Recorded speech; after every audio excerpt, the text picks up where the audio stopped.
북한 역사에서 전례 없는 일이 벌어졌습니다. 김정은의 딸 김주애, 후계자로 지목됐던 백두혈통이 공식 석상에서 사라졌습니다. 하지만 사망 발표도, 추모도, 장례식도 없었습니다. 당 조직 지도부에는 극비 명령만 떨어졌습니다. 모든 기록을 지워라. 이름을 삭제하라. 이 은폐 작업을 직접 수행한 간부가 목숨 걸고 탈북해 진실을 폭로합니다. 끝까지 시청해 주시고 구독과 좋아요로 함께해 주세요. 그 모든 것은 이렇게 시작되었습니다. 제 이름은 박성철입니다. 아니, 지금은 가명을 쓰고 있습니다. 북에 둔 가족들 때문에 진짜 이름을 밝힐 수가 없습니다. 이해해 주시기 바랍니다. 저는 78년생입니다. 올해로 58살이 됐습니다. 젊지 않은 나이에 이런 먼 길을 오게 될 줄은 꿈에도 몰랐습니다. 제가 평양에서 일했다고 하면 여러분들은 아마 좋은 생활을 했을 거라고 생각하실 겁니다. 반은 맞고 반은 틀립니다. 평양에서 산다는 것, 그것도 당 중앙위원회에서 일한다는 것은 분명 특권이었습니다. 하지만 그만큼 감시와 통제도 심했습니다. 저는 원래 함경북도 청진 사람입니다. 바닷가 도시죠. 어렸을 때 청진 수남시장 근처에서 자랐습니다. 아버지는 6.25 전쟁에 참전하셨던 분이고 어머니는 함흥에서 나신 분이었습니다. 우리 아버지는 전쟁 때 남쪽에 계시던 형님과 헤어지셨습니다. 평생을 그 이야기를 하셨습니다. 통일이 되면 형님을 꼭 만나야 하는데 하시면서요. 지금 생각해보니 아버지는 평생 이산가족의 아픔을 가슴에 품고 사셨던 겁니다. 저는 공부를 좀 했습니다. 김일성종합대학 정치경제학부를 나왔고 71년에 24살 나이로 당에 입당했습니다. 그때가 91년입니다. 그러니까 제가 당 생활을 34년 했다는 얘기입니다. 청진에서 시작해서 점점 올라가다가 2000년대 초반에 평양으로 발령받았습니다. 조선노동당 중앙위원회 조직지도부입니다. 제 일은 간단히 말하면 문서관리였습니다. 하지만 아무 문서가 아니었습니다.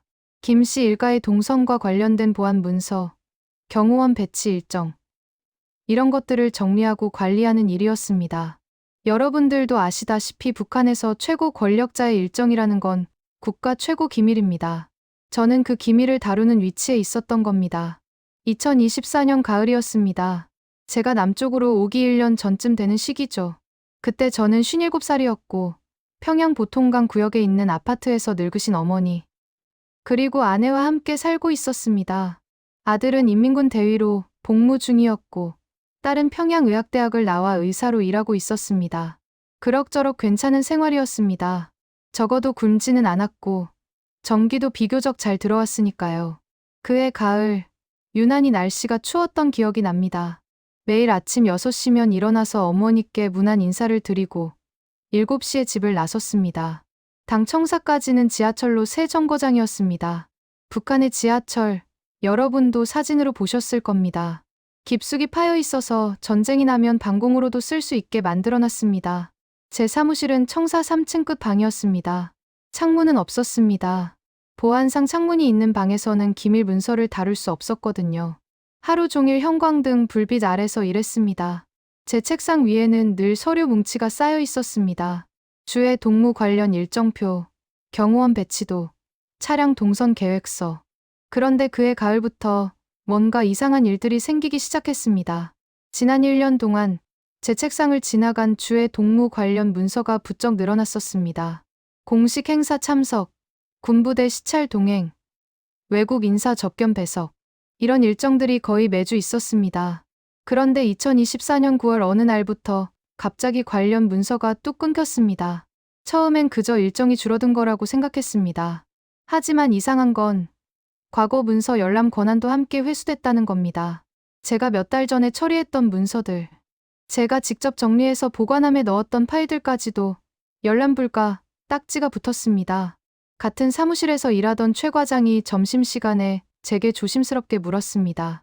성철 동무, 요즘 문서 정리일이 줄었지? 그러게 말입니다. 갑자기 왜 이러는지. 그때 옆 책상에 있던 김 부장이 우리 쪽을 날카롭게 쳐다봤습니다. 동무들, 일이나 하시오. 쓸데없는 이야기하지 말고. 그 눈빛을 저는 잊을 수가 없습니다. 경고였습니다. 저녁에 집에 돌아오니 어머니께서 제 얼굴을 보시더니 물으셨습니다. 얘야, 요즘 얼굴이 왜 그러니? 무슨 걱정이라도 있니? 아닙니다, 어머니. 그냥 일이 좀 많아서요. 거짓말이었습니다. 일이 많아서가 아니라 일이 갑자기 없어져서 불안했던 겁니다. 북한에서 일이 갑자기 없어진다는 건 두 가지 중 하나를 의미했습니다. 승진이 임박했거나 아니면 숙청이 임박했거나. 그날 밤, 저는 잠을 이루지 못했습니다. 옆에서 아내가 자는 숨소리를 들으며 생각했습니다. 이건 뭔가 큰 변화의 신호다. 하지만 무엇이 변하고 있는 걸까? 그때 저는 아직 몰랐습니다. 제가 우연히 목격하게 된 이 작은 변화가 제 인생 전체를 뒤흔들 사건의 시작이었다는 것을 말입니다. 침대에 누워 천장을 바라보며 저는 문득 아버지 생각이 났습니다. 돌아가시기 전에 하셨던 말씀이었습니다. 성철아, 너는 출세해서 평양까지 갔지만 진짜 중요한 건 진실을 아는 용기란다. 거짓 속에서 사는 것보다 진실을 알고 불편하게 사는 게 낫다. 그때는 그 말씀이 무슨 뜻인지 몰랐습니다. 하지만 그날 밤, 어둠 속에서 저는 조금씩 이해하기 시작했습니다. 뭔가가 감춰지고 있었습니다. 그리고 저는 그 비밀의 가장자리에 서 있었습니다. 그 이상한 느낌은 점점 더 커져갔습니다. 2024년 11월 들어서면서 사무실 분위기가 확연히 달라졌습니다. 원래 북한 직장이라는 게 조용하고 긴장된 곳이긴 하지만 그때는 뭔가 달랐습니다. 마치 모두가 숨죽이고 있는 것 같았습니다. 11월 중순쯤이었습니다. 조직 지도부 전체 간부 회의가 소집됐습니다. 우리 같은 과장급부터 부부장까지 약 50명 정도 모였습니다. 회의실 앞쪽 벽에는 늘 그렇듯 수령님 초상화가 걸려 있었고 우리는 딱딱한 의자에 앉아 부부장님 말씀을 기다렸습니다. 부부장님이 단상에 올라서시더니 평소와 다르게 매우 엄숙한 표정으로 말씀하셨습니다. 동무들, 오늘부터 적용되는 새로운 보안 지침을 전달하겠습니다. 첫째, 주의 동무와 관련된 모든 언급을 즉시 중단하시오. 둘째, 과거 문서에 해당 내용이 있다면 지금 당장 삭제 조치를 취하시오. 셋째, 이 지침에 대해 동무들끼리 토론하거나 의문을 제기하는 것을 금합니다. 회의실이 쥐 죽은 듯 조용해졌습니다. 저는 옆에 앉은 최 과장의 얼굴을 슬쩍 쳐다봤습니다. 그도 놀란 표정이었습니다. 하지만 아무도 질문하지 않았습니다. 북한에서는 묻지 말라고 하면 정말로 묻지 말아야 합니다. 목숨이 달린 문제니까요. 회의가 끝나고 사무실로 돌아왔습니다. 제 책상 서랍 안에는 지난 1년간 제가 정리한 문서 파일들이 있었습니다. 저는 떨리는 손으로 그 파일들을 꺼냈습니다. 주의 동무라는 이름이 적힌 모든 페이지를 찾아내야 했습니다. 한 장, 두 장. 제가 직접 타이핑했던 문서들이었습니다. 주의 동무 행사 참석, 주의 동무 경호 배치도, 주의 동무 차량 동선. 이 모든 것을 지워야 했습니다. 여러분, 이게 무슨 뜻인지 아시겠습니까? 북한에서는 누군가 죽으면 반드시 추모 방송이 나옵니다. 김일성 주석이 돌아가셨을 때 온 나라가 대성통곡했습니다. 김정일 위원장이 돌아가셨을 때도 마찬가지였습니다. 방송마다 추모 특집이 나오고 전 국민이 조문을 갔습니다. 하지만 이번에는 달랐습니다. 죽음도 없었고 추모도 없었습니다. 오직 침묵만 있었습니다. 그리고 이름을 지우라는 명령만 있었습니다. 저는 그 순간 깨달았습니다. 이건 단순한 보안 조치가 아니라는 것을요. 뭔가 훨씬 더 큰 일이 벌어지고 있다는 것을요. 점심시간이었습니다. 저와 최 과장은 구내식당에서 옥수수밥과 된장국을 먹고 있었습니다. 북한에서는 평양 간부들도 쌀밥을 매일 먹지는 못합니다. 주로 옥수수를 섞어서 먹습니다. 최 과장이 주위를 살피더니 아주 작은 목소리로 말했습니다. 성철 동무, 이거 이상하지 않소? 조심하시오. 여기서 그런 얘기하면 안 됩니다. 하지만 우리가 1년 내내 작성한 문서들을 다 지우라니 이게 말이 돼요? 저는 고개를 저었습니다. 더 이상 이야기하고 싶지 않았습니다. 두려웠습니다. 그런데 그 뒤로 더 이상한 일들이 연달아 일어났습니다. 12월 초, 우리 부서에서 주의 동무 경호를 담당하던 리 참사가 갑자기 다른 부서로 발령났습니다. 아무런 예고도 없이요. 그 다음 주에는 박 지도원도 사라졌습니다. 강 참사도 보이지 않았습니다. 모두 조용히 아무 말 없이 자리를 떠났습니다. 12월 중순쯤 저는 우연히 중국 관련 문서를 보게 됐습니다. 제 업무는 아니었지만 잘못 배달된 문서 봉투였습니다. 열어보니 외교 일정 보고서라고 적혀 있었습니다. 베이징, 선양. 이 도시 이름들이 반복적으로 나왔습니다. 그리고 특별수송, 극비동선, 신원보호, 이런 단어들이 눈에 띄었습니다. 저는 재빨리 그 문서를 다시 봉투에 넣고 해당 부서로 전달했습니다. 하지만 머릿속에는 그 단어들이 계속 맴돌았습니다. 그날 밤, 집에 돌아와서도 잠을 이룰 수가 없었습니다. 옆방에서는 88살 되신 어머니께서 기침을 하셨습니다. 요즘 들어 기침이 잦아지셨습니다. 약을 구하고 싶었지만 평양에서도 약을 구하기가 쉽지 않았습니다. 아내가 옆에서 물었습니다. 여보, 요즘 왜 그래요? 밤마다 뒤척이고. 아무것도 아니요. 그냥 일이 좀 복잡해서. 무슨 일인데요? 말할 수 없소. 당신도 모르는 게 나아. 아내는 더 이상 묻지 않았습니다. 북한에서 오래 산 사람들은 압니다. 어떤 질문은 하지 말아야 한다는 것을요. 12월 20일, 동지날이었습니다. 북한에서는 동지날에 팥죽을 먹습니다. 우리 어머니께서 아침 일찍부터 부엌에서 팥죽을 끓이셨습니다. 함경도에서는 동지 팥죽에 새알심을 넣는데 어머니는 그 옛날 고향 방식 그대로 만들어주셨습니다. 성철아, 얼른 와서 먹어라. 새알심 들어간 팥죽이다. 네, 어머니. 팥죽을 먹으면서 어머니께서 말씀하셨습니다. 우리 어렸을 적에는 말이다.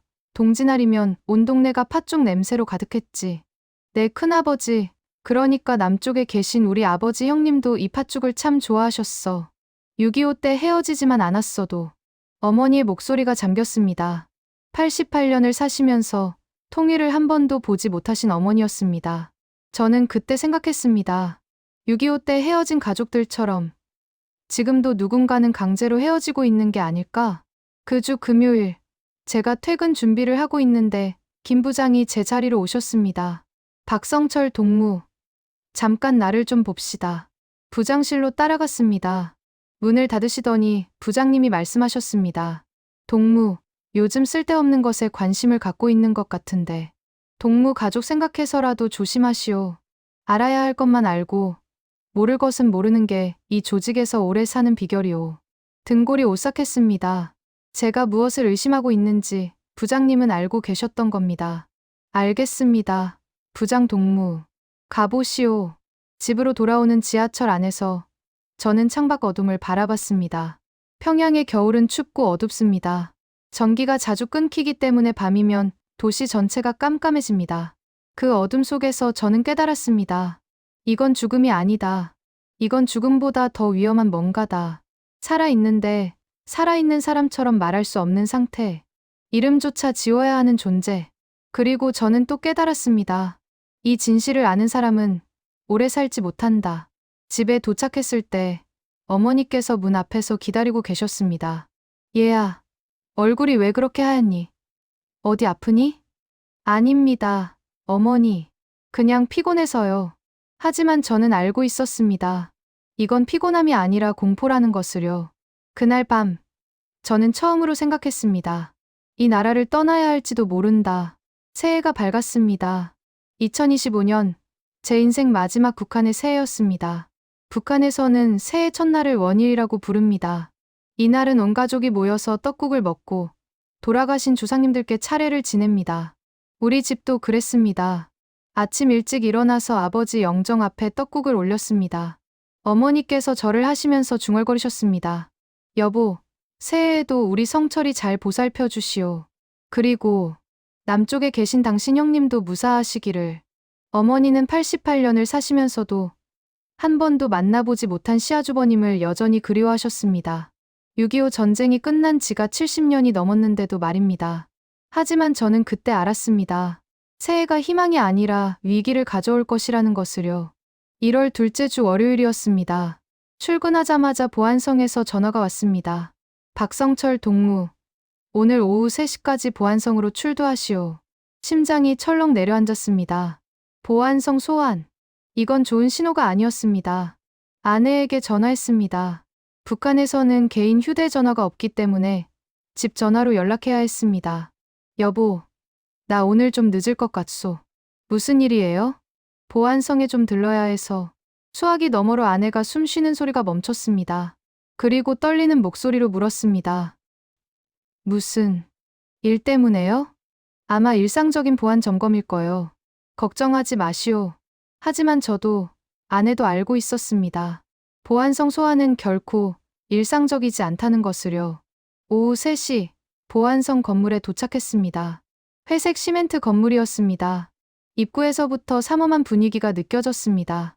경비원이 제 신분증을 확인하고 3층 조사실로 안내했습니다. 조사실은 생각보다 작았습니다. 책상 하나, 의자 2개, 그리고 벽에 걸린 수령님 초상화. 그게 전부였습니다. 보안원이 들어왔습니다. 40대 중반쯤 돼 보이는 남자였습니다. 앉으시오. 박성철 동무. 네. 그는 제 앞에 서류 몇 장을 펼쳤습니다. 동무가 지난 6개월 동안 열람한 문서 목록이요. 맞소? 네, 맞습니다. 이 중에서 특이한 내용을 발견한 적이 있소? 아니요, 없습니다. 동료들과 업무 외 대화를 나눈 적은? 일상적인 대화만 했습니다. 최철수 동무와 무슨 대화를 나눴소? 최 과장 이야기가 나오자 저는 긴장했습니다. 하지만 최대한 침착하게 대답했습니다. 업무 관련 이야기만 했습니다. 보안원이 저를 뚫어지게 쳐다봤습니다. 그리고 천천히 말했습니다. 박성철 동무, 조직을 위해서 일하는 사람은 의심하지 말아야 하오. 의심은 반동의 시작이오. 명심하겠습니다. 가보시오. 하지만 기억하시오. 우리는 늘 보고 있소. 밖으로 나왔을 때 온몸이 땀으로 젖어 있었습니다. 1월 평양의 추운 날씨인데도 말입니다. 그날 저녁 집에 돌아오니 아내가 울고 있었습니다. 여보, 오늘 내 직장에도 보위부 사람들이 왔어요. 뭐라고 했소? 남편 조심시키라고. 요즘 쓸데없는 것에 관심 갖지 말라고. 저는 아내를 꼭 안아줬습니다. 그리고 어머니 방 쪽을 바라봤습니다. 88살 늙으신 어머니는 아무것도 모르고 계셨습니다. 다음 주 수요일, 더 충격적인 일이 일어났습니다. 같은 사무실에서 일하던 최철수 과장이 출근하지 않았습니다. 하루, 이틀, 사흘, 일주일이 지나도 나타나지 않았습니다. 그리고 10일 후, 우리는 공식 통보를 받았습니다. 최철수 동무가 심장마비로 갑작스럽게 사망했습니다. 심장마비. 48살에 건강하던 남자가 갑자기 심장마비로 죽었다고요? 저는 알았습니다. 이건 경고라는 것을요. 입을 조심하지 않으면 너도 이렇게 된다는 메시지였습니다. 최 과장의 장례식장에 갔습니다. 그의 아내와 2 아이가 울고 있었습니다. 저는 그 모습을 보면서 생각했습니다. 다음은 나일 수도 있다. 그리고 내 가족도 저렇게 울게 될 수도 있다. 2월 들어서면서 감시가 더 노골적으로 변했습니다. 우리 집 앞에 검은색 승용차가 주차되기 시작했습니다. 아침에 나갈 때도 있었고 저녁에 돌아올 때도 있었습니다. 차 안에는 늘 2 사람이 앉아 있었습니다. 출근길에도 퇴근길에도 누군가 저를 따라오는 느낌이 들었습니다. 뒤를 돌아보면 아무도 없었지만 그 시선은 느낄 수 있었습니다. 어느 날 저녁, 인민군 대위로 복무 중인 아들 현철이가 갑자기 집에 왔습니다. 휴가도 아닌데 왔습니다. 아버지, 부대에서 정치보위부에서 나를 불렀습니다. 무슨 일로? 아버지에 대해 물어봤습니다. 아버지가 요즘 이상한 행동을 하지 않냐고, 집에서 이상한 이야기를 하지 않냐고. 제 가슴이 무너져 내렸습니다. 이제는 아들까지, 제 아들을 이용해서 저를 감시하려는 겁니다. 현철아, 아버지는 아무 잘못도 하지 않았다. 그냥 당에서 시키는 일만 하고 있다. 저도 그렇게 말했습니다. 하지만 아버지, 조심하세요. 제발. 아들의 눈에 눈물이 고였습니다. 38살 군인의 눈에 말입니다. 그날 밤, 의사로 일하는 딸 미양이도 전화를 했습니다. 아버지, 저희 병원에도 보위부 사람들이 왔어요. 아버지에 대해 물어보더라고요. 미양아, 걱정하지 마라. 아무 일 없을 거다. 하지만 저는 알고 있었습니다. 일이 이미 벌어지고 있다는 것을요. 2월 중순, 어머니께서 크게 편찮으셨습니다. 기침이 심해지시고 열이 나셨습니다. 병원에 모시고 가고 싶었지만 약도 제대로 없는 평양병원에서 무엇을 할 수 있겠습니까? 아내가 장마당에 나가서 중국산 감기약을 구해왔습니다. 북한에서는 제대로 된 약을 구하려면 장마당에서 비싼 돈 주고 사야 합니다. 우리나라 시장에서 물건 사는 것처럼 말입니다. 어머니께 약을 드리면서 저는 생각했습니다. 이 나라에서는 늙은 부모님 약한 알 구하기도 하늘의 별 따기구나. 평양에 사는 당 간부 가족도 이런데 지방 농촌 사람들은 얼마나 더 힘들까. 그리고 깨달았습니다. 저는 지금까지 이 체제 안에서 특권을 누리며 살아왔지만 결국 저도 제 가족도 이 체제의 희생자일 뿐이라는 것을요. 2월 25일 결정적인 날이 왔습니다.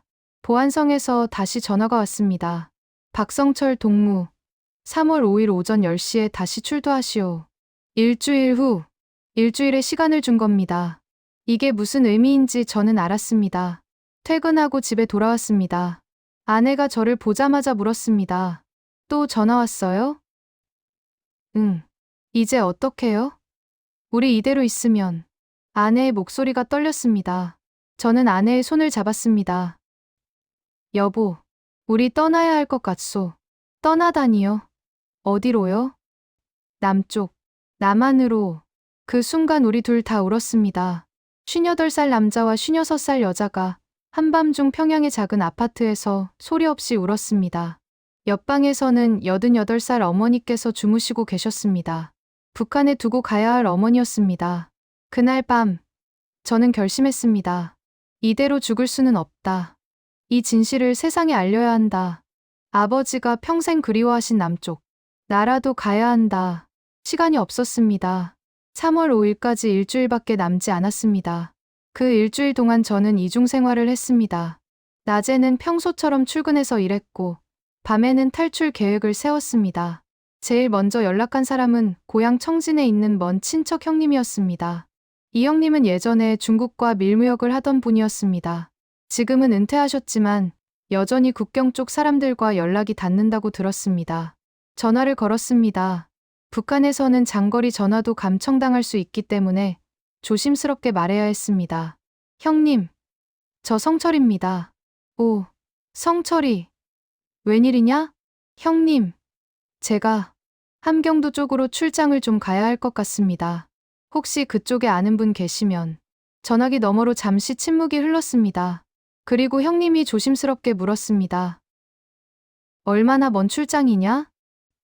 아마 돌아오지 못할 출장입니다. 알겠다. 이틀 후에 내가 평양 가마 역 앞에서 보자. 전화를 끊고 나서 저는 한참을 그 자리에 앉아 있었습니다. 이제 돌아올 수 없는 길로 들어선 겁니다. 이틀 후, 저는 평양역 앞에서 형님을 만났습니다. 형님은 봉지 하나를 건네주셨습니다. 여기 전화번호가 적혀 있다. 함경도 운성 쪽에 있는 사람이다. 내 이름 대면 도와줄 거다. 하지만 성철아. 네, 형님. 이 길은 죽을 수도 있는 길이다. 내 나이가 58이잖냐. 그 나이에 두만강을 건너는 게 쉬운 일이 아니다. 알고 있습니다, 형님. 그리고 가족들은 어쩔 거냐? 저는 대답하지 못했습니다. 그게 제일 가슴 아픈 부분이었으니까요. 집으로 돌아와서 저는 가장 어려운 결정을 내려야 했습니다. 누구를 데려가고 누구를 두고 갈 것인가? 아들 현철이는 군인입니다. 이미 보위부에서 조사를 받았습니다. 만약 제가 탈북한 사실이 알려지면 현철이는 즉시 처벌받을 겁니다. 하지만 현철이를 데려가는 것은 불가능했습니다. 군인이 부대를 이탈하면 바로 추격조가 붙습니다. 딸 미양이는 의사입니다. 평양에서 직장을 다니고 있습니다. 미양이도 마찬가지였습니다. 갑자기 사라지면 바로 의심받을 겁니다. 그리고 88살 어머니를 어떻게 데려갈 수 있겠습니까? 그 나이에 두만강을 건너고 중국 땅을 헤매고 동남아시아까지 가는 험난한 여정을 불가능했습니다. 결국 아내와 단둘이 가기로 했습니다. 그리고 나중에 한국에 정착하면 아이들을 빼내올 방법을 찾기로 했습니다. 하지만 제일 가슴 아픈 건 어머니였습니다. 3월 2일 저녁, 저는 어머니와 마지막 저녁을 먹었습니다. 어머니는 제가 좋아하는 명태국을 끓여주셨습니다. 함경도 사람들은 명태를 참 좋아합니다. 얘야, 요즘 밥을 잘 안 먹는 것 같구나. 명태국 많이 먹어라. 네, 어머니. 그나저나 너 무슨 걱정이 있는 거 아니냐? 요즘 얼굴이 영. 아닙니다, 어머니. 그냥 일이 좀 많아서요. 어머니는 제 얼굴을 한참 바라보시더니 말씀하셨습니다. 성철아, 너 어렸을 때부터 거짓말하면 귀가 빨개진다는 거 아직도 모르냐? 저도 모르게 눈물이 났습니다. 어머니 앞에서 우는 건 얼마만인지 모르겠습니다. 어머니, 무슨 일인지는 묻지 않겠다. 하지만 아들아, 살아야 한다. 무슨 일이 있어도 살아야 한다. 그게 어미 소원이다. 어머니는 아셨던 겁니다. 제가 곧 떠날 거라는 것을요. 그날 밤, 저는 아버지 산소에 다녀왔습니다. 평양 외곽에 있는 작은 야산이었습니다. 밤 11시, 아무도 없는 시간에 혼자 갔습니다. 아버지 묘비 앞에 무릎을 꿇었습니다. 아버지, 아들이 왔습니다. 바람만 쌩쌩 불었습니다. 아버지께서 평생 가보고 싶어 하셨던 남쪽. 제가 대신 가보겠습니다. 아버지 형님이 계신지 모르겠지만 찾아보겠습니다. 그리고 목이 메었습니다. 어머니를 모시지 못하고 가는 불효를 용서하십시오. 하지만 저는 가야 합니다. 이 진실을 세상에 알려야 합니다. 산소에서 내려오는 길, 평양 시내가 한눈에 보였습니다. 깜깜했습니다. 전기가 없어서 불빛 하나 없는 도시였습니다. 저는 생각했습니다. 저 어둠 속에 얼마나 많은 비밀이 숨어 있을까. 3월 3일, 출발 이틀 전이었습니다. 저는 아들과 딸을 불렀습니다. 외출 허가를 받아서 집에 온 현철이와 병원 당직을 마치고 온 미양이를 거실에 앉혔습니다. 아빠가 할 말이 있다. 둘 다 제 얼굴을 바라봤습니다. 불안한 표정이었습니다. 아빠가 며칠 동안 출장을 갈 것 같구나. 어디로요? 미양이가 물었습니다. 함경도 쪽으로. 아마 좀 오래 걸릴 거다. 현철이가 제 눈을 똑바로 쳐다봤습니다. 그리고 조용히 물었습니다. 아버지, 돌아오실 거죠? 저는 대답할 수 없었습니다. 거짓말을 하고 싶지 않았습니다. 현철아, 미양아, 너희를 낳아서 키운 게 아빠 인생에서 제일 잘한 일이다. 너희는 이 아빠가 자랑스럽다. 아빠, 미양이가 울기 시작했습니다. 울지 마라. 아빠는 너희가 자유롭게 살기를 바란다. 진짜 자유 말이다. 현철이가 벌떡 일어나서 제 손을 잡았습니다. 아버지, 저도 데려가 주세요. 제발, 안 된다. 너는 군인이잖냐. 내가 사라지면 바로 추격당한다. 여기 남아서 할머니를 부탁한다. 그날 밤, 우리 가족 넷은 아무 말 없이 한참을 앉아 있었습니다. 어머니는 옆방에서 주무시고 계셨습니다. 3월 4일, 출발 전날 저녁이었습니다. 저는 어머니 방에 들어갔습니다. 어머니는 이불을 덮고 누워 계셨습니다. 어머니, 주무세요? 아니다. 안 잔다. 제가 어머니 옆에 앉자 어머니가 제 손을 잡으셨습니다. 주름진 손이었습니다. 88년을 살아오신 손이었습니다. 성철아, 내일 떠나는 거지? 네, 어머니. 언제 돌아오냐? 모르겠습니다. 혹시 아주 못 돌아오는 건 아니냐? 저는 대답하지 못했습니다. 어머니가 말씀하셨습니다. 얘야, 6.25 때 내 오빠도 남쪽으로 갔다. 그때 헤어지고 70년 넘게 소식도 모른다. 아마 돌아가셨겠지. 어머니의 목소리가 떨렸습니다. 너도 가면 못 볼 것 같구나. 이 어미가 눈 감기 전에. 어머니, 죄송합니다. 정말 죄송합니다. 미안해하지 마라. 어미는 안다. 내가 가야 할 이유가 있다는 것을. 그냥 살아만 있어다오. 살아만 있으면 된다. 어머니가 이불 밑에서 뭔가를 꺼내셨습니다. 작은 천 보자기에 쌓인 무언가였습니다. 이걸 가져가거라.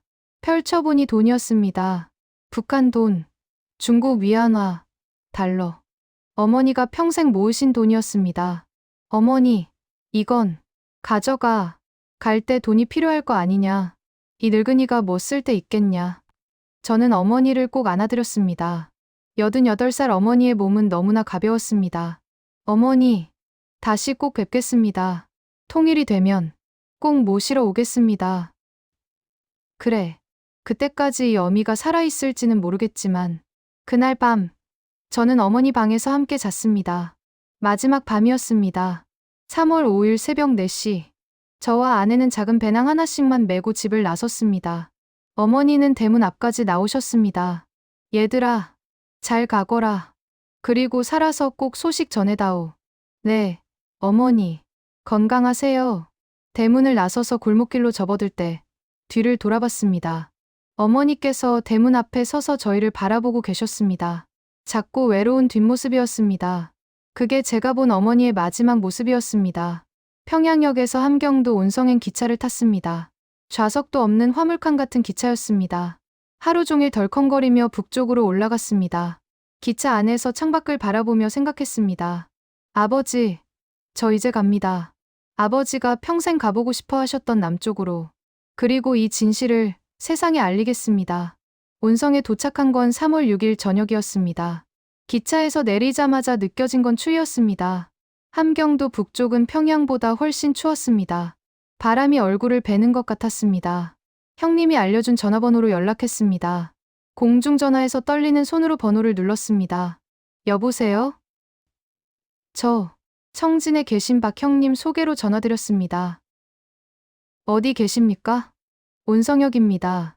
30분 후에 역 뒤편 시장 입구로 오십시오. 검은 점퍼 입은 사람이 기다리고 있을 겁니다. 전화가 끊겼습니다. 저와 아내는 역 대합실에서 30분을 기다렸습니다. 58살, 56살. 이 나이에 이런 일을 하게 될 줄은 꿈에도 몰랐습니다. 약속 장소에 나가니 정말 검은 점퍼를 입은 남자가 서 있었습니다.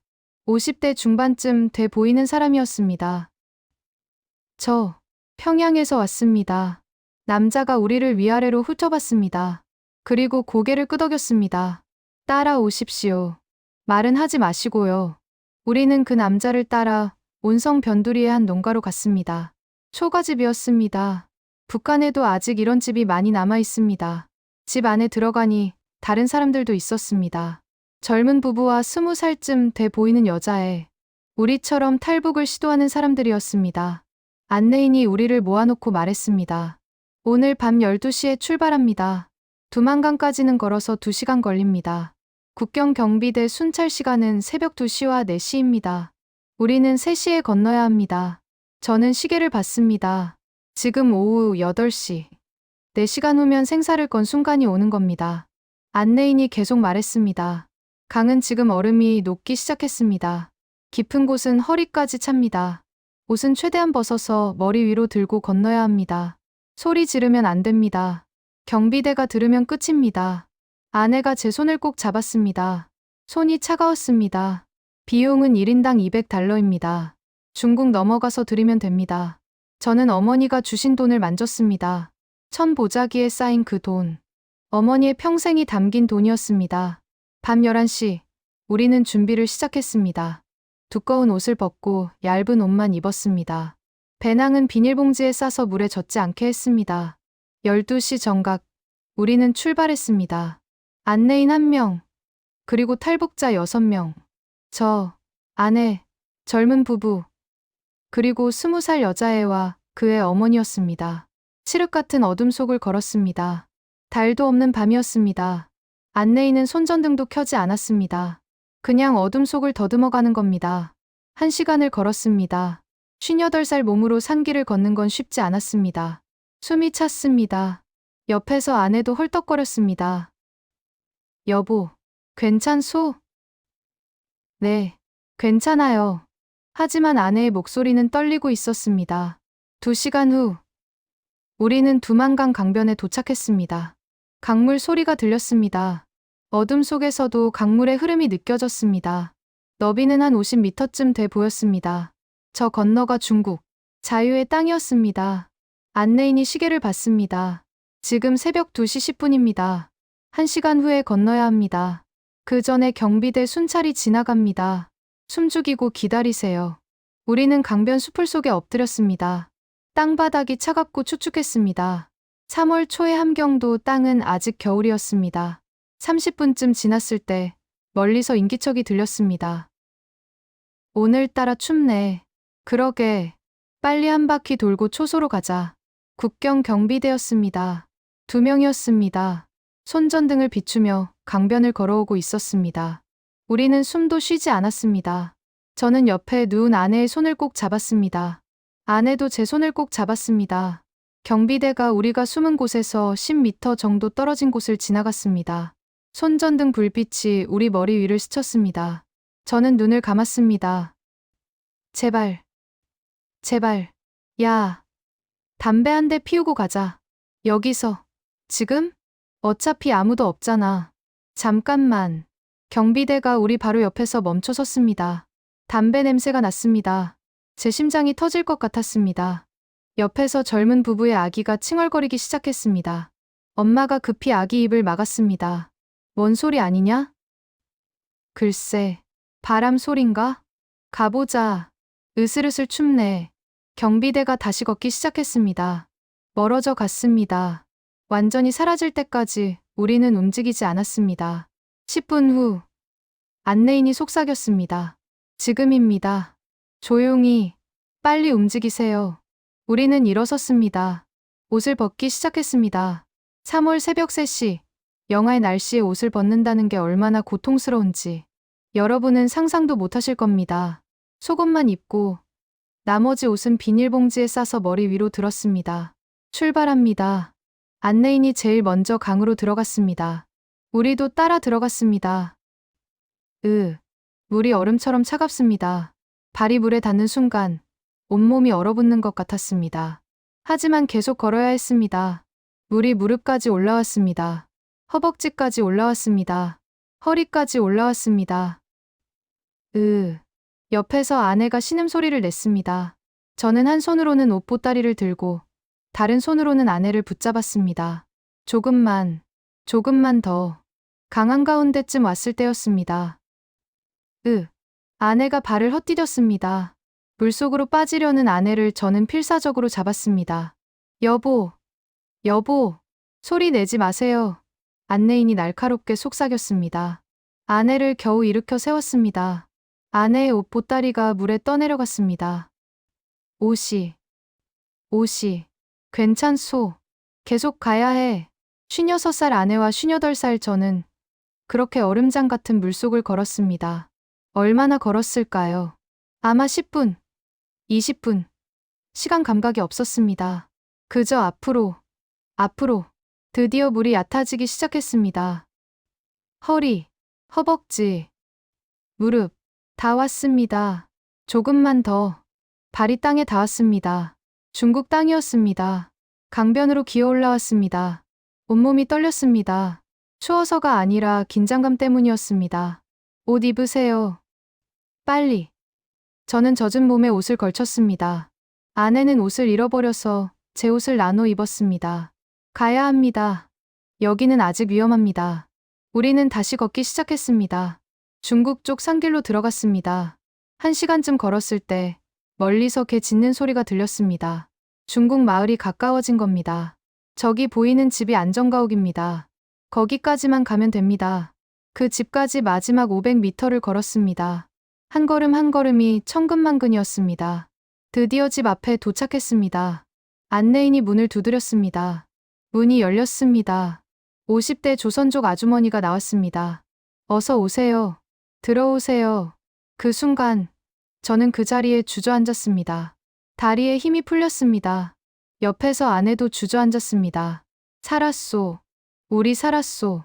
저와 아내는 서로 껴안고 울었습니다. 58살 남자와 56살 여자가 낯선 중국 땅에서 소리 없이 울었습니다. 아주머니가 저희를 일으켜 세웠습니다. 들어오세요. 따뜻한 물부터 드세요. 집 안으로 들어갔습니다. 보일러가 있는 집이었습니다. 북한에서는 겨울에도 제대로 난방을 못하는데 여기는 따뜻했습니다. 따뜻한 물을 한 잔 마셨습니다. 그제야 조금 정신이 들었습니다. 창밖을 보니 동쪽 하늘이 밝아오고 있었습니다. 새벽이었습니다. 저는 창밖을 바라보며 생각했습니다. 아버지, 저 이제 넘어왔습니다. 아버지가 평생 가보고 싶어 하셨던 남쪽을 향해서 한 걸음 다가왔습니다. 그리고 떠올렸습니다. 평양에 두고 온 88살 어머니를, 인민군 대위인 아들을, 의사인 딸을. 어머니, 현철아, 미양아, 미안하다. 살아서 꼭 다시 만나자. 아주머니가 미역국을 끓여주셨습니다. 중국에서 먹는 첫 식사였습니다. 많이 드세요. 고생하셨어요. 미역국 한 숟가락을 떠먹는데 눈물이 났습니다. 자유의 맛이었습니다. 중국에 도착했다고 해서 끝이 아니었습니다. 오히려 또 다른 지옥이 시작되었습니다. 그 조선족 아주머니 집에서 3일을 쉬었습니다. 3일 동안밖에 나가지 못했습니다. 중국 공안이 수시로 단속을 나온다고 했습니다. 탈북자를 숨겨주다 걸리면 그 집도 처벌을 받습니다. 여기는 국경 마을이라 단속이 심합니다. 빨리 연길이나 심양 쪽으로 가셔야 해요. 아주머니가 연길에 있는 교회 목사님을 연결해줬습니다. 그 목사님이 탈북자들을 도와준다고 했습니다. 3월 10일, 우리는 연길로 가는 버스를 탔습니다. 중국 버스였습니다. 처음 타보는 중국 버스. 북한 버스보다 훨씬 좋았습니다. 버스 안에서 창밖을 봤습니다. 중국 마을들이 지나갔습니다. 북한과는 완전히 달랐습니다. 집들도 크고, 차도 많고, 사람들 옷차림도 화려했습니다. 이게 자본주의구나. 북한에서 배운 것과는 완전히 다르구나. 연길에 도착해서 목사님을 만났습니다. 60대 조선족 목사님이었습니다. 어서 오십시오. 많이 힘드셨죠? 네, 목사님. 목사님 교회 지하실에 탈북자 은신처가 있었습니다. 작은 방이었지만 우리에게는 천국 같았습니다. 여기서 좀 쉬시고 한국 가는 방법을 찾아봅시다. 하지만 현실은 녹록지 않았습니다. 중국은 탈북자를 난민으로 인정하지 않습니다. 발각되면 북한으로 강제 송환됩니다. 송환되면 정치범 수용소행입니다. 우리는 낮에는 숨어 있고 밤에만 교회 예배에 참석했습니다. 거기서 다른 탈북자들도 만났습니다. 20대 젊은 여자들이 많았습니다. 대부분 배고파서 넘어온 사람들이었습니다. 그들의 이야기를 들으면서 저는 깨달았습니다. 제가 평양에서 그나마 괜찮은 생활을 했다는 것을요. 지방에서는 사람들이 정말로 굶어 죽고 있었습니다. 한 달이 지났습니다. 4월 중순이었습니다. 목사님이 말씀하셨습니다. 한국 가려면 동남아시아를 경유해야 합니다. 중국에서 직접 한국으로 가는 건 불가능해요. 라오스나 태국으로 가서 거기서 한국 대사관에 보호 신청을 해야 합니다. 그러면 얼마나 걸립니까? 돈이 필요합니다. 1인당 $1,000 정도. 그리고 시간은 한두 달 걸립니다. $1,000. 우리 둘이면 $2,000. 어머니가 주신 돈으로는 부족했습니다. 일을 해야 할 것 같습니다. 위험합니다. 신분증이 없으니 제대로 된 일자리는 구할 수 없어요. 식당 설거지나 농사일 같은 것만 할 수 있는데 결국 저와 아내는 일을 하기로 했습니다. 연길 변두리의 한 조선족 식당에서 일했습니다. 저는 설거지를, 아내는 청소를 했습니다. 58살 나이에 설거지를 하는 게 쉬운 일은 아니었습니다. 하루 12시간씩 일했습니다. 손이 튼 살과 물로 붓고 갈라졌습니다. 하지만 참아야 했습니다. 아내는 더 힘들어했습니다. 56살인데 아침부터 밤까지 걸레질을 했습니다. 몸이 안 좋아지기 시작했습니다. 여보, 괜찮소? 네, 괜찮아요. 남쪽만 가면 되니까. 하지만 아내의 얼굴은 점점 수척해졌습니다. 5월이 되었습니다. 어느 날 새벽, 갑자기 공안 단속이 나왔습니다. 신분증 검사. 모두 신분증 내놓으세요. 식당 주인 아주머니가 급히 저희를 뒷문으로 내보냈습니다. 빨리 도망가세요. 저와 아내는 뒷골목으로 뛰었습니다. 58살 몸으로 뛴다는 게 얼마나 힘든지. 하지만 잡히면 북한으로 송환됩니다. 죽을 힘을 다해 뛰었습니다. 1시간을 도망 다니다가 겨우 교회로 돌아왔습니다. 목사님이 말씀하셨습니다. 이제 연길도 위험합니다. 다른 곳으로 가셔야 해요. 우리는 심양으로 이동했습니다. 거기서 다시 숨어 지냈습니다. 다른 식당에서 또 일했습니다. 6월이 되었습니다. 드디어 동남아시아로 갈 돈이 모였습니다. 석 달 동안 악착같이 일해서 $2,500를 모았습니다. 다음 주에 출발할 수 있습니다. 목사님이 브로커를 연결해줬습니다. 우리는 라오스를 거쳐 태국으로 가기로 했습니다. 7월 5일, 출발하는 날이었습니다. 새벽에 일어나서 짐을 챙겼습니다. 가진 게 별로 없었습니다. 옷 몇 벌, 어머니가 주신 사진 한 장. 그게 전부였습니다. 목사님 차를 타고 기차역으로 가는데 갑자기 앞에 경찰차가 섰습니다. 세우시오. 공안이었습니다. 단속 검문이었습니다. 신분증 보여주세요. 목사님은 조선족이라 신분증이 있었습니다.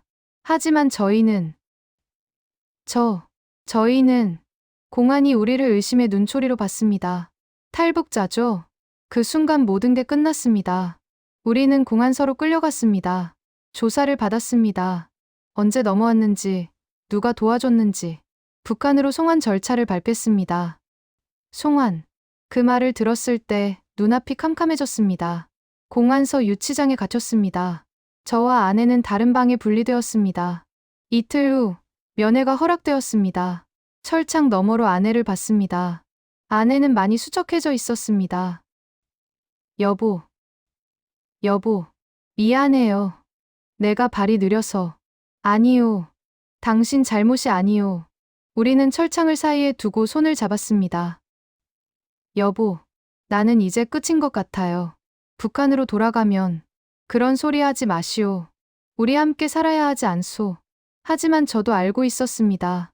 우리 둘 다 송환되면 살아남기 힘들다는 것을요. 그날 밤 목사님이 찾아오셨습니다. 공안에게 뇌물을 써서 면회를 온 것이었습니다. 목사님, 제가 최선을 다해봤는데 한 분은 보낼 수 있을 것 같습니다. 하지만 두 분 다는. 그게 무슨 말씀이십니까? 한 분은 송환, 한 분은 풀려날 수 있습니다. 누구를 풀어드릴까요? 저는 머리가 하얗게 변했습니다. 선택을 하라는 겁니다. 저와 아내 중 한 명을. 다음 날 저는 아내를 만났습니다. 여보, 당신이 가시오. 안 돼요. 당신이 가야죠. 당신이 진실을 알리려고 온 거잖아요. 하지만, 여보, 들어요. 나는 56살이에요. 북한으로 돌아가도 얼마 못 버틸 거예요. 하지만 당신은 달라요. 당신은 그 진실을 세상에 알려야 해요. 그리고 현철이와 미양이를 구해야 해요. 여보, 약속해요. 남쪽 가서 우리 아이들 꼭 구해내요. 그리고 어머니도. 가능하면. 아내가 울었습니다. 저도 울었습니다. 7월 10일, 아내는 북한으로 송환됐습니다. 저는 철창 안에서 아내가 트럭에 실려가는 걸 봤습니다. 아내는 마지막까지 저를 바라봤습니다. 그게 제가 본 아내의 마지막 모습이었습니다. 이틀 후, 저는 풀려났습니다. 목사님이 공안에게 돈을 많이 쓴 덕분이었습니다. 교회로 돌아왔습니다. 혼자였습니다. 목사님이 말씀하셨습니다. 형제님, 힘내십시오. 사모님의 희생을 헛되게 하시면 안 됩니다. 저는 대답하지 못했습니다. 58살 남자가 중국의 작은 교회에서 혼자 남아서 울었습니다. 밤에 잠을 자려고 하면 아내 생각이 났습니다. 지금 어디 있을까? 무사할까? 수용소에 갇혔을까? 아침에 일어나면 아내 목소리가 들리는 것 같았습니다. 여보, 일어나요. 하지만 아무도 없었습니다. 저는 어머니가 주신 사진을 꺼내봤습니다. 우리 가족 사진이었습니다. 어머니, 저, 아내, 아들, 딸, 5명이 함께 찍은 사진. 지금 그중 저 혼자만 중국에 있습니다. 어머니는 평양에, 아내는 송환되어 생사불명, 아이들도 북한에. 내가 왜 여기 있는 건가? 가족을 다 잃고. 하지만 저는 알고 있었습니다. 포기하면 안 된다는 것을요. 아내의 희생을, 어머니의 사랑을 헛되게 해서는 안 된다는 것을요. 저는 다시 일어섰습니다. 목사님, 한국 가는 방법을 다시 찾아봅시다. 혼자라도 가야 합니다. 그래요, 형제님. 끝까지 가봅시다. 그날부터 저는 다시 돈을 모으기 시작했습니다. 혼자서라도 남쪽으로 가야 했습니다. 아내와의 약속을 지키기 위해서. 아내를 잃고 나서 2달을 더 중국에서 버텼습니다. 매일 아침 일어나면 아내 생각이 났습니다. 지금 어디 있을까? 살아는 있을까? 하지만 알 방법이 없었습니다. 중국에서는 북한 소식을 알 수가 없었습니다. 저는 다시 일했습니다. 식당 설거지, 건설 현장 막노동, 농장 일손. 할 수 있는 일은 다 했습니다. 58살 나이에 하루 15시간씩 일했습니다. 2달 후 9월 초에 드디어 $1000를 다시 모았습니다. 혼자 가는 비용이었습니다. 목사님이 새로운 브로커를 연결해줬습니다. 이번에는 조심하세요. 검문에 걸리면 안 됩니다. 네, 목사님. 이번엔 꼭 성공하겠습니다. 9월 10일, 저는 다시 출발했습니다. 이번에는 혼자였습니다. 심양에서 기차를 타고 곤명까지 갔습니다. 이틀이 걸렸습니다. 기차 안에서 창밖을 보며 생각했습니다. 여보, 당신은 지금 어디 있소? 살아만 있어 주오. 제발. 곤명에서 라오스 국경까지는 버스로 하루 더 걸렸습니다. 중국 남부는 날씨가 더웠습니다. 북한이나 연길과는 완전히 달랐습니다. 라오스 국경 마을에 도착했습니다. 브로커가 저를 한 여관방에 넣어줬습니다. 여기서 이틀 기다리세요. 국경 넘을 준비하겠습니다. 이틀 동안 방 안에만 있었습니다. 밖에 나갈 수 없었습니다. 중국 공안이 수시로 순찰을 돈다고 했습니다. 방 안에서 혼자 있으니 생각이 많아졌습니다. 평양에 두고 온 88살 어머니, 지금쯤 제가 사라진 걸 아실 겁니다. 얼마나 걱정하고 계실까? 송환된 아내, 혹시 살아계실까? 아니면 이미 인민군 대위인 아들 현철이 아버지 때문에 처벌받지는 않았을까? 의사인 딸 미양이 우리 딸도 무사할까? 생각하면 할수록 가슴이 아팠습니다. 하지만 돌아갈 수는 없었습니다. 이미 강을 건넜습니다. 이제는 앞으로만 가야 합니다. 9월 13일 밤 국경을 넘었습니다. 중국 라오스 국경은 두만강처럼 강을 건너는 게 아니었습니다. 산길로 넘어갔습니다. 브로커와 저, 그리고 다른 탈북자 3명, 모두 5명이 함께 갔습니다. 밤 10시에 출발해서 새벽 3시까지 산을 넘었습니다. 58살 몸으로 5시간을 산을 오르내리는 게 얼마나 힘든지 숨이 턱까지 찼습니다. 다리가 후들거렸습니다. 하지만 참았습니다. 아내가 저를 위해 희생했습니다. 저는 끝까지 가야 합니다. 드디어 라오스 땅에 들어섰습니다. 여기부터는 라오스입니다. 일단 안전합니다. 브로커가 우리를 한 마을로 데려갔습니다. 거기서 하루를 쉬었습니다. 다음 날 우리는 버스를 타고 라오스 수도 비엔티안으로 갔습니다. 이틀이 걸렸습니다. 비엔티안에서 또 일주일을 기다렸습니다. 태국으로 넘어가기 위한 준비였습니다. 그 일주일 동안 저는 라오스 거리를 걸어 다녔습니다. 북한, 중국과는 완전히 다른 세상이었습니다. 자유로웠습니다. 사람들이 웃고 있었습니다. 이게 자유구나. 이게 정상적인 세상이구나. 9월 23일, 라오스 태국 국경을 넘었습니다. 이번에는 배를 탔습니다. 메콩강을 건너는 배였습니다.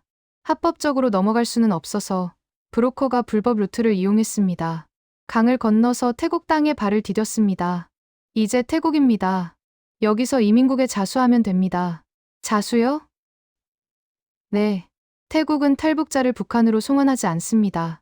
대신 불법 입국으로 한 달 정도 이민국 수용소에 갇혀 있어야 합니다. 그 후에 한국 대사관으로 이송됩니다. 브로커가 우리를 태국 이민국으로 데려갔습니다. 저희는 북한에서 왔습니다. 한국으로 가고 싶습니다. 이민국 직원이 우리를 수용소로 보냈습니다. 수용소, 철창이 있는 곳이었습니다. 하지만 중국 공안서와는 달랐습니다. 여기서는 북한으로 송환당하지 않습니다. 여기서는 희망이 있었습니다. 수용소에는 다른 탈북자들도 많았습니다. 젊은 사람들도 있었고, 가족 단위로 온 사람들도 있었습니다. 저는 그들과 이야기를 나눴습니다. 저는 평양에서 왔습니다. 58살입니다. 아이고, 그 나이에 고생이 많으셨겠네요. 가족은 어떻게 하셨어요? 아내는 중국에서 송환됐습니다. 어머니와 자녀들은 북한에 있습니다. 사람들이 안타까운 표정을 지었습니다. 하지만 위로의 말을 해줬습니다. 형님, 일단 한국 가세요. 한국 가면 방법이 있을 거예요. 수용소에서 한 달을 보냈습니다. 그 한 달 동안 저는 매일 기도했습니다. 제가 원래 종교가 있는 사람은 아니었습니다. 하지만 중국에서 목사님을 만나면서 기독교를 알게 되었습니다. 하나님, 제가 남쪽까지 무사히 갈 수 있게 해주세요.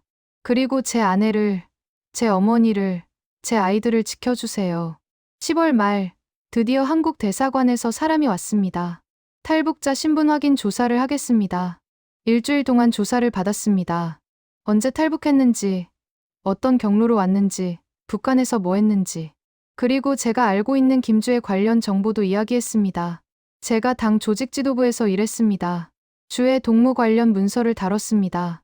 2024년 가을부터 이상한 일들이 벌어졌습니다. 조사관이 진지하게 듣더니 말했습니다. 중요한 증언입니다. 한국 가서 국정원에 상세히 이야기해주세요. 11월 5일, 드디어 출국 허가가 났습니다. 내일 인천행 비행기를 탑니다. 그 말을 들었을 때 믿기지 않았습니다. 드디어 아버지가 평생 가보고 싶어 하셨던 남쪽으로 가는 겁니다. 그날 밤, 잠을 이룰 수 없었습니다. 내일이면 한국입니다. 11월 6일 아침, 공항으로 갔습니다. 태국 방콕 공항이었습니다. 비행기를 처음 타봤습니다. 인천행 대한항공 편입니다. 대한항공, 한국 비행기. 태극기가 그려진 비행기를 보는 순간 눈물이 났습니다. 비행기에 탔습니다. 승무원이 한국말로 말했습니다. 안녕하세요. 좌석 번호 확인해 주세요. 한국말. 북한말과 비슷하지만 조금 달랐습니다. 그래도 같은 언어였습니다. 비행기가 이륙했습니다. 창밖으로 방콕이 멀어졌습니다. 5시간을 날았습니다. 그 5시간 동안 저는 생각했습니다. 아버지, 제가 이제 갑니다. 아버지가 평생 그리워하셨던 남쪽으로. 어머니, 저 무사히 도착하겠습니다. 어머니도 건강하세요. 여보, 당신의 희생 잊지 않겠소. 꼭 아이들 구하겠소. 현철아, 미양아, 아빠가 반드시 너희를 구하러 가마. 비행기가 하강하기 시작했습니다. 곧 인천공항에 도착합니다. 기내 방송이 나왔습니다. 창밖을 봤습니다. 한국 땅이 보였습니다. 불빛이 가득한 도시가 보였습니다. 평양과는 비교도 안 될 만큼 밝았습니다. 저게 남한이구나. 비행기가 착륙했습니다. 바퀴가 땅에 닿는 순간 저는 눈물을 참을 수 없었습니다. 도착했다. 드디어 도착했다. 비행기에서 내렸습니다. 인천공항. 엄청나게 큰 공항이었습니다. 북한에서는 본 적 없는 규모였습니다. 입국장으로 갔습니다. 한국 정부 직원들이 기다리고 있었습니다. 어서 오십시오. 고생 많으셨습니다. 그 말을 듣는 순간 저는 그 자리에 주저앉아 울었습니다. 58살 남자가 인천공항 바닥에 주저앉아 소리 내어 울었습니다. 감사합니다. 감사합니다. 제가 살았습니다. 직원이 저를 일으켜 세웠습니다. 일어나세요. 이제 안전합니다. 여기는 대한민국입니다. 대한민국. 그 말이 얼마나 아름답게 들리던지. 저는 드디어 자유의 땅에 도착했습니다. 지금 제가 앉아 있는 이곳은 경기도 안성에 있는 하나원입니다. 하나원. 탈북자들이 한국 사회에 적응하기 위해 교육받는 곳입니다. 저는 11월 7일부터 여기서 교육을 받고 있습니다. 처음 이곳에 왔을 때 느낀 충격을 어떻게 설명해야 할까요? 첫날 기숙사 방에 들어갔을 때 놀랐습니다. 방 안에 보일러가 있었습니다. 스위치만 누르면 따뜻해졌습니다. 북한에서는 겨울에도 제대로 난방을 못했는데 식당에 갔을 때는 더 놀랐습니다. 밥과 반찬이 넘쳐났습니다. 고기도 있었고 과일도 있었고 우유도 있었습니다. 평양에서도 보지 못한 풍경이었습니다. 많이 드세요. 남기지 마시고요. 직원이 그렇게 말했습니다. 남기지 말라고? 북한에서는 한 끼를 제대로 먹기도 힘들었는데 여기서는 남길 정도로 음식이 많았습니다. 첫 며칠은 적응이 어려웠습니다. 말투도 달랐습니다. 북한에서는 동무라고 부르는데 여기서는 씨라고 부릅니다. 최고 존엄이라는 말도 없었습니다. 자유롭게 이야기했습니다. 인터넷이라는 것도 처음 배웠습니다. 북한에서는 인터넷이 없습니다. 여기서는 스마트폰으로 세계 어디든 연결할 수 있었습니다. 제일 충격적이었던 건 편의점이었습니다. 어느 날 저녁, 하나원 직원이 저를 근처 편의점에 데려갔습니다. 여기가 편의점입니다. 24시간 열려 있어요. 24시간. 밤에도 연다고요? 안에 들어가니 물건이 가득했습니다. 과자, 음료수, 라면, 도시락. 상상도 못했던 풍경이었습니다. 원하시는 거 하나 고르세요. 저는 바나나 우유를 골랐습니다. 평생 먹어보지 못한 것이었습니다. 한 모금 마시는데 눈물이 났습니다. 이게 자유구나. 이게 풍요구나. 하나원에서는 국정원 조사도 받았습니다. 조사관이 왔습니다. 제가 북한에서 한 일, 탈북 경위, 그리고 김주애 관련 정보. 제가 2024년 가을까지 당 조직 지도부에서 일했습니다. 주의 동무 관련 보안 문서를 관리했습니다. 조사관이 집중해서 들었습니다. 그런데 2024년 9월부터 갑자기 관련 문서가 사라졌습니다. 과거 기록도 삭제 지시가 내려왔습니다. 경호원들이 조용히 교체됐습니다. 그리고 중국 베이징 쪽으로 이어지는 흔적이 있었습니다. 계속하세요. 북한에서는 누군가 죽으면 반드시 공식 발표가 납니다. 하지만 이번에는 죽음도 없었고 추모도 없었습니다. 오직 침묵만 있었습니다. 이름 자체를 지우라는 명령이 내려왔습니다. 조사관이 고개를 끄덕였습니다. 중요한 증언입니다. 이 내용은 우리 정부가 북한 상황을 분석하는 데 큰 도움이 될 겁니다. 제가 목격한 것은 이것뿐입니다. 하지만 확실한 건 북한 권력 핵심부에서 뭔가 큰 변화가 일어났다는 겁니다. 백두혈통의 신성성에 균열이 생긴 겁니다. 그렇다면 북한 체제에는 어떤 영향이 있을까요? 내부 엘리트들이 동요할 겁니다. 백두혈통도 완벽하지 않다는 걸 알게 됐으니까요. 이건 북한이 가장 두려워하는 시나리오입니다. 조사가 끝나고 저는 혼자 생각했습니다. 이 진실이 완전히 밝혀지는 날, 한반도는 어떤 선택을 하게 될까? 하나원에서 석 달째 지내고 있습니다. 이제 곧 사회로 나가게 됩니다. 하지만 제 마음은 편하지 않습니다. 북한에 두고 온 가족들 때문입니다. 88살 어머니, 지금 어떻게 지내실까? 혹시 제 탈북 사실 때문에 고초를 겪으시진 않을까? 중국에서 송환된 아내, 살아계실까? 수용소에 계실까? 아니면 이미 인민군 대위인 아들 현철이 아버지가 탈북했다는 이유로 처벌받지는 않았을까? 의사인 딸 미양이 우리 딸도 무사할까? 밤마다 이런 생각을 하면 잠을 이룰 수 없습니다. 어제 하나원 상담사 선생님과 이야기를 나눴습니다. 선생님, 제 가족을 구할 방법이 있을까요? 어렵습니다. 하지만 불가능한 건 아닙니다. 우선 한국에 정착하셔서 기반을 만드세요. 그리고 브로커를 통해 북한 가족과 연락을 시도할 수 있습니다. 돈이 많이 들겠죠? 네, 수천만 원은 들 겁니다. 그리고 성공 보장도 없습니다. 수천만 원, 쉽지 않은 금액입니다. 하지만 포기할 수 없습니다. 아내가 저를 위해 희생했습니다. 저는 가족을 구해야 합니다. 오늘 아침 인터넷으로 북한 뉴스를 찾아봤습니다. 북한은 여전히 김정은 중심의 체제를 유지하고 있었습니다. 김주애에 대한 공식 언급은 없었습니다. 침묵이 계속되고 있었습니다. 언젠가는 이 진실이 밝혀질 것이다. 그날이 오면 북한 주민들은 알게 될 것이다. 백두혈통도 완벽하지 않다는 것을, 우상화는 거짓이었다는 것을. 하나원에는 저 말고도 많은 탈북자들이 있습니다. 20대 젊은 청년들, 30대 부부들, 50대 중년들. 모두 각자의 이유로 목숨 걸고 탈북했습니다. 어제 식당에서 한 20대 청년과 이야기를 나눴습니다. 저는 함경도에서 왔습니다. 배가 고파서 탈북했어요. 나는 평양에서 왔다. 진실을 알아서 탈북했고. 아저씨, 한국 어때요? 적응 잘 되세요? 글쎄, 신기한 게 너무 많아서. 그런데 얘야, 넌 젊으니까 잘 적응할 거다. 아저씨도 괜찮으실 거예요. 우리 함께 힘내요. 그 청년의 말에 저도 힘이 났습니다. 나이가 많아도 포기하면 안 됩니다. 다음 주면 하나원을 나갑니다. 서울의 작은 원룸을 얻을 예정입니다. 정부에서 정착금을 지원해준다고 합니다. 그 돈으로 일단 생활을 시작하고 일자리를 찾아야 합니다. 58살. 한국에서 취직하기 쉬운 나이는 아닙니다. 하지만 해야 합니다. 가족을 구하려면 돈이 필요하니까요. 오늘 오후 하나원 운동장을 거닐었습니다. 하늘이 맑았습니다. 자유의 하늘이었습니다. 문득 아버지 생각이 났습니다. 6.25 전쟁 때 남쪽 형제와 헤어진 아버지. 평생 통일을 꿈꾸셨던 아버지. 아버지, 제가 남쪽에 왔습니다. 아버지가 평생 가보고 싶어 하셨던 이곳에. 여기는 정말 자유롭습니다. 여기는 밥 먹을 걱정이 없습니다.